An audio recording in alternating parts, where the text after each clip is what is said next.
welcome to another episode of Classic Dallas Cowboys Talk. I am Sean Farrell. God is great all the time. All the time, God is great. Let's not waste no more time. Let's get right into it. So, I watched that last preseason game. Let's just say it got a lot more easier for the Cowboys to pay Dak Prescott after watching Trey Lance against the Chargers in the preseason finale. Okay.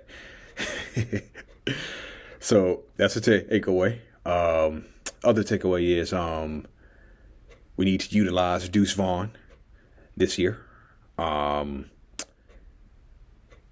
because of his height, how small he is, and how quick and nimble he is. He can draw a lot of face mask penalties, and I say that in all seriousness. If defenders try to tackle him, they may accidentally grab the face mask. So he could draw a lot of face mask penalties, and I say that in all seriousness. Which could bode well for us. And third, CeeDee Lamb's going to get hit paid. Dak's going to get hit paid. And when Micah Parsons' time comes to get paid, he will. Okay? So, let's think about the Cleveland Browns now. Season opener. 2 weeks. All right. So,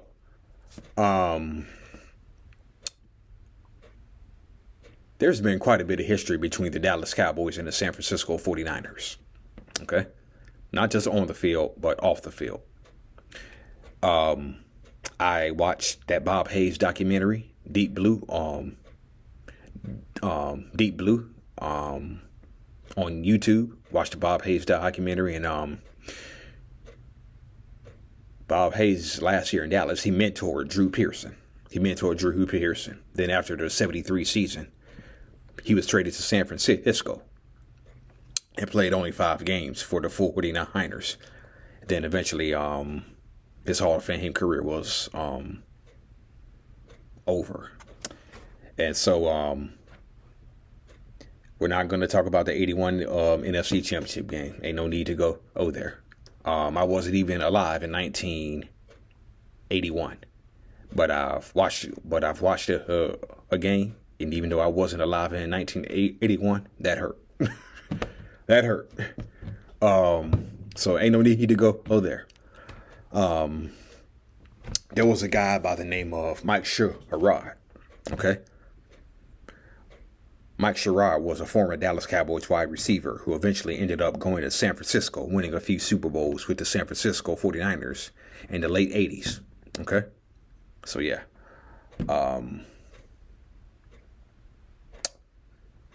Then there was the draft day trade that Jimmy Johnson made with the San Francisco 49ers. He made a draft day trade in 1990 that bought Danny Stubbs and a guy named Terrence Flagler, who didn't make it out of training camp. So he acquired Daniel Stubbs and Terrence Flagler from the 49ers.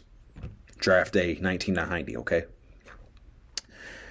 And then Charles Haley was disgruntled.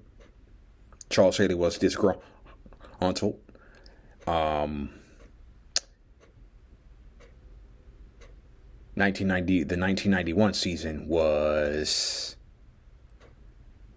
turned out to be his last in San Francisco, and then a preseason trade was made with the 49ers that helped add another piece to a team that will win 3 Super Bowls in 4 years. Okay. Then the script is flipped after the 1993 season. Ken Norton goes and joins the San Francisco 49ers. And not only does he join the San Francisco 49ers, they also get Deion Sanders, the 49ers do. And they just so happen to overthrow us in the 94 NFC Championship game, despite the fact that Deion Sanders held Michael Irvin on that play. Y'all remember that play? Old head Cowboy fans? Y'all know what I'm talking about. When Troy Aikman went deep for Michael Irvin in the fourth quarter and Deion was holding him the whole time. We got cheated. Okay. We got cheated. Anyway, San Francisco ended up winning the other game and the Super Bowl. Okay. So, and then 1995 comes, okay?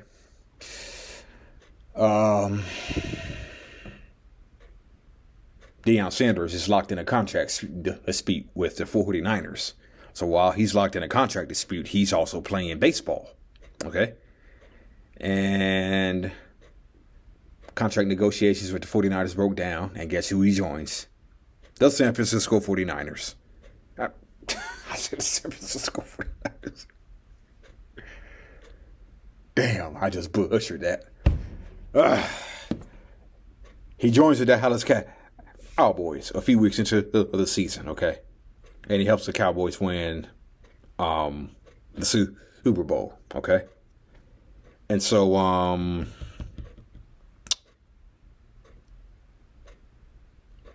I wouldn't put T.O. in that because T.O. came over from Philadelphia. Despite the fact he used to play for San Francisco, yeah.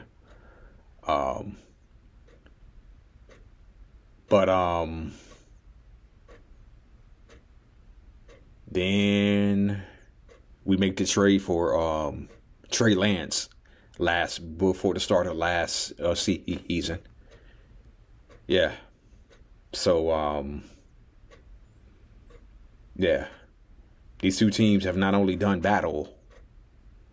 had great battles on the field, but they've had transactions off the field as well. Bob Hayes, former Cowboy, goes to the 49ers. Mike Sherrod, former Cowboy, goes to the 49ers. Ken Norton, former Cowboy, goes to the 49ers.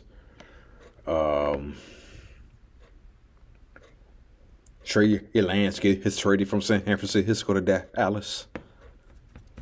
So yeah, there's a lot of history on the field and off the field with Dallas and San Francisco.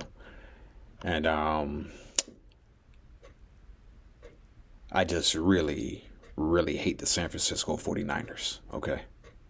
And I know all of you who Cowboy fans do too. Y'all really hate the 49ers. Just like I do. I hate them more than the Philadelphia Eagles. And I really hate Philadelphia, okay? I really hate Philadelphia. Okay.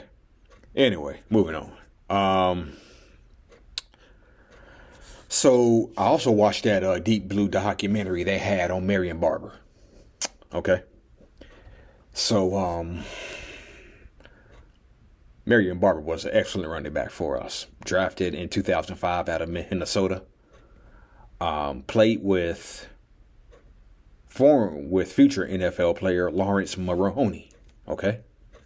Lawrence Maroney, who played for the New England Patriots. And they interviewed Marion Barber's parents, Marion Barber's brothers, teammates. Tashard Choice was in there. Patrick Creighton was in there. Few other players were in there. I can't remember. But they also interviewed Marion Barber's nieces and nephews. Okay. And his nieces and nephews remember the greatest 2-yard run in the history of the NFL, where he avoided like 10,000 Patriots in the end zone and gained 2 yards, which was called the greatest 2-yard run of all time. That was incredible. It was incredible back then, but looking at it now, it's even more incredible because Patriots could not wrap him up. So, and I'm glad they didn't wrap him up because that would have been in the safety. So, but yeah, I love the Deep Blue documentary on Marion Barber, just who he was as a player, just who he was as a person off the field. He loved to play the piano. His parents said he loved to play the piano because it gave him a release from the pressures of dealing with football and whatnot. And he didn't have a good a season his last year in Dallas in 2010. Then he joined the Bears in 2011. And then he retired. And then that's when he had off the field problems. He was arrested a couple of times.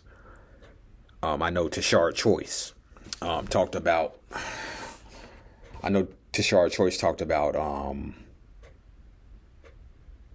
reaching out to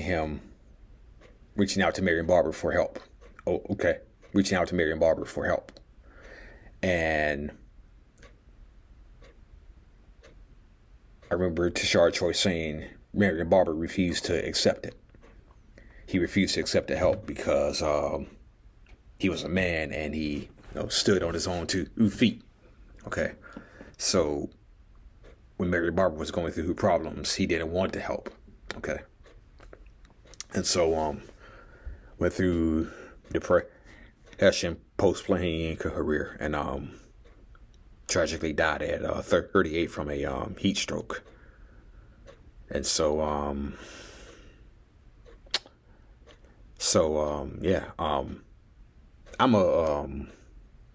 gonna tell you a real story about myself. Okay. No, usually I have 3 different channels. Okay. Cowboys, 1 classic NBA talk, and 1 dedicated to mental health. Okay.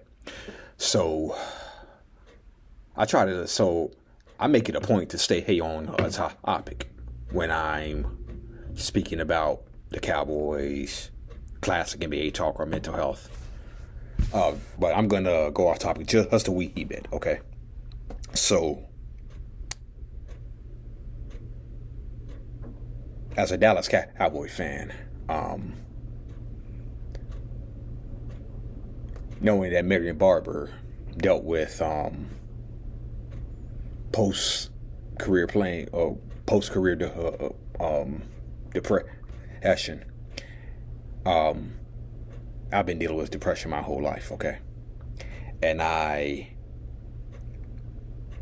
ended up trying to end my life by suicide, okay? So I was a part of a Memphis Dallas Cowboys fan club, okay? Still am to this day. And they had no idea that I would come to the watch parties. That I would come to the Dallas Cowboy watch parties suicidal. I mean, I was suicidal, but they never knew anything about it. Okay. And there was a time where I rejected help. Okay. There was a time where I rejected help. I didn't want it, but I ended up getting help. And I just loved it when Dak spoke about mental health. Charles Haley spoke about his mental health. Yeah. So that Marion Barber documentary, the post-playing career part, no, that had kind of hit me a little bit, because knowing that I tried to end my life and was dealing with depression. So yeah. All right. That's it. That's all for Classic Dallas Cowboys Talk. I'm Sean Farrell. I'm out of here. Peace out. God bless. How about them Cowboys?